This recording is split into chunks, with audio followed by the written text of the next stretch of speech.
आनंद सद्गुरु साईनाथ महाराज की जय। जय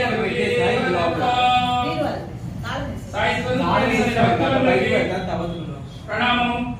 సాయినాథుని సన్నిధిలో అనగా సృష్టి స్థితి ఏకాత్మైనటువంటి బ్రహ్మ విష్ణు మహేశ్వర స్వరూపం శ్రీ దత్తాత్రేయ స్వామి అవతారం।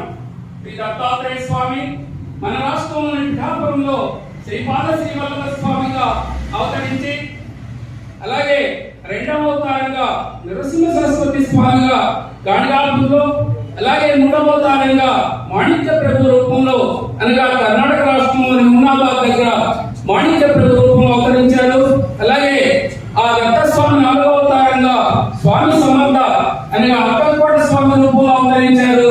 అలాగే ఆ దత్తాత్రేయ స్వామి పరిపూర్ణ ఐదవ అవతారంగా షిరిడి సాయినాథుని రూపంలో అనగా మహారాష్ట్రలోని షిరిడి అనే గ్రామంలో అవతరించి తన భక్తులందరినీ తన వద్దకు చేర్చుకొని సర్వదా కాపాడుతూ ఉన్నారు। అటువంటి పరిపూర్ణమైనటువంటి దత్తాత్రేయ స్వామి అవతారమైనటువంటి సాయినాథుని సన్నిధిలో దత్త స్వామి చరిత్ర అనగా శ్రీపాద వల్లభులు శ్రీ నరసింహ సరస్వతి అంటే శ్రీ గురుడి ఈ యొక్క దివ్యమైనటువంటి చరిత్రనే శ్రీ దత్తాత్రేయ స్వామి అవతారంగా భావించే శ్రీ గురు చరిత్రగా నిత్యము పారాయణ చేస్తారు మహారాష్ట్రలో।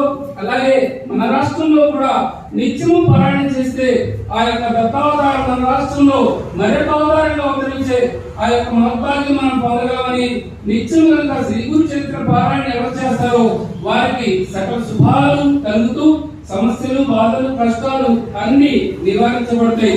అటువంటి పరిపూర్ణ ఎందుకనగా సాక్షాత్తు సాయినాథుడే కుశలబాబు అనే భక్తుల చేత శ్రీ గురు చరిత్ర గ్రంథాన్ని 108 సార్లు పాల్గొని దివ్యమైనటువంటి దత్తస్వామి యొక్క దివ్య చరిత్ర శ్రీ గురు చరిత్ర మనం ఈ రోజు నుంచి చక్కగా సప్తాహంగా అనగా మరి గురువారం దాకా అనగా బుధవారం దాకా వారం రోజులు సప్తాహంగా శ్రీ గురు చరిత్ర పారాయణ చేసుకోవడానికి మొదలు పెట్టుకుంటున్నాం।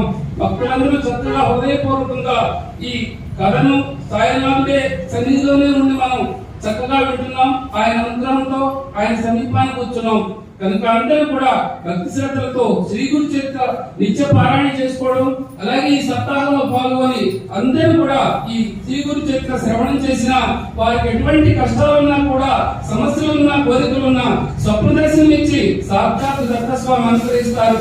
అంతటి దివ్యమైనటువంటి ఈ దత్తస్వామి చరిత్ర శ్రీపాద వల్లభులు శ్రీ గురు ఈ చరిత్రను మనం ఇప్పుడు మొదలు పెట్టుకుంటున్నాం। చక్కగా ఆనందంగా చక్కగా ఆయన సన్నిధిలో కూర్చున్నాం, సాయినాథుని సన్నిధిలో ఆయన యొక్క అనుగ్రహంతో మనం నిత్య పారాయణ మొదలు పెట్టుకుంటున్నాం। శ్రీ సచిదానంద సద్గురు